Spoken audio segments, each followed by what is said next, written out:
Une histoire se passe à Bnei Brak. Il y a de ça quelques années, des enfants d'un certain âge perdent leur papa qui était rave de communauté. Et durant les 7 jours de deuil, eh bien, vient s'asseoir un avraire.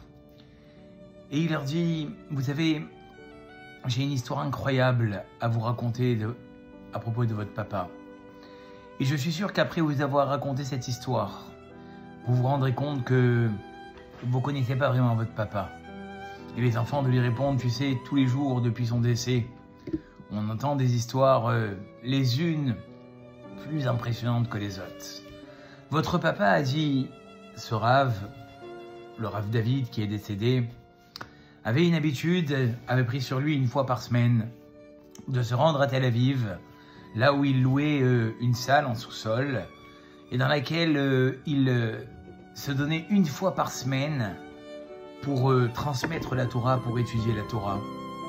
Et votre papa, chaque jour qu'il pleuve, qu'il vente, il se mettait sur le trottoir de la rue et il attendait de trouver des gens, au moins une personne avec qui il pourrait étudier. Et on le voyait, par temps de pluie, aller d'une personne à une autre. Tiens, pas 5 minutes. Ah non, excuse-moi, Rabbi, j'ai pas le temps, je dois aller travailler. Il se mettait devant les voitures. Excusez-moi, vous voulez pas descendre 5 minutes en bas pour étudier avec moi? Les gens lui fermaient la vitre à la fenêtre, ils n'en avaient pas le temps.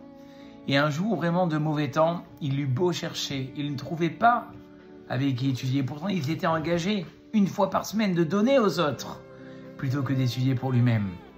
Il décida d'aller dans l'immeuble d'en face. Au premier étage, quelqu'un lui ouvre, très imposant. « Qu'est-ce que vous voulez ? J'aimerais que vous veniez étudier un petit peu avec moi. J'ai pas le temps pour vos histoires. » Il lui claque la porte. Il monte au deuxième étage. Il toque, sans réponse. Désespéré, il redescend. Il se remet à son étude seul. Et puis de nouveau, sans engagement, le tracasse. Il remonte et il se dit « Le bâtiment d'en face, au deuxième étage, on m'a pas répondu. » Je vais essayer encore de taper. Il toque. Et quelques secondes après avoir toqué, un monsieur de 2 mètres lui ouvre, les cheveux longs jusqu'aux épaules, les ongles très très longs, une odeur de putréfaction dans la maison. Il lui dit « Qu'est-ce que tu veux? Pourquoi tu me déranges? Qui t'a envoyé ici ?» Il lui dit « C'est Dieu qui m'a envoyé ici pour essayer d'étudier un peu avec vous. Dis-moi la vérité, qui t'a envoyé ici ?» Il lui dit « Mais je te dis, je viens pour Dieu.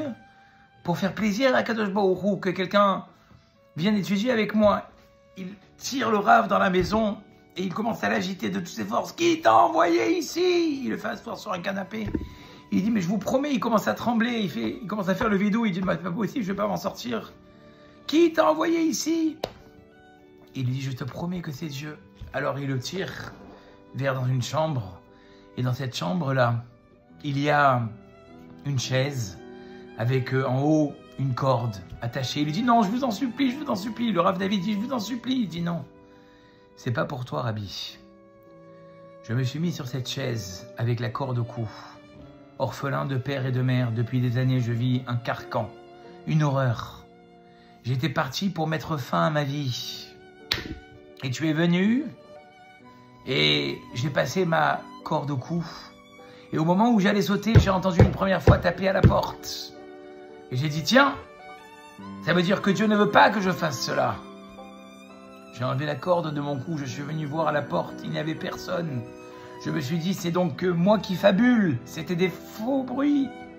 Je suis remonté sur la chaise, avec la ferme intention cette fois-ci de dire à Dieu, puisque Dieu, personne ne veut de moi, je vais mettre fin à ma vie. Et là, tu as retapé.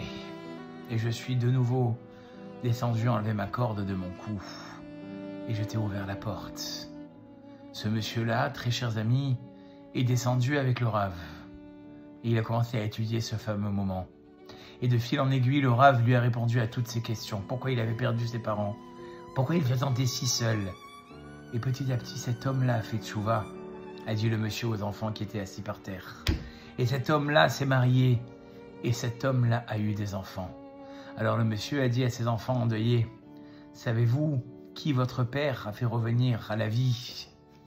C'est moi, devant vous. » Voilà, très chers amis, une anecdote qui nous montre que des fois, Même au fond de nos problèmes les plus terribles comme cette histoire, Dieu nous toque à la porte. Comment pouvons-nous lui répondre? En prenant un petit engagement. L'année a commencé. Nous sommes déjà après Kippour. Sukkot est terminé. Nous nous projetons sur un mois de Cheshvan, sur une toute nouvelle année. Ce qui pourra peut-être faire ouvrir les portes qui sont fermées depuis très longtemps. C'est ces petits engagements, certes pas importants, mais pertinents et récurrents, qui vous ouvriront toutes les portes. Je vous le souhaite et je vous dis à très bientôt pour un nouveau Selfie Torah.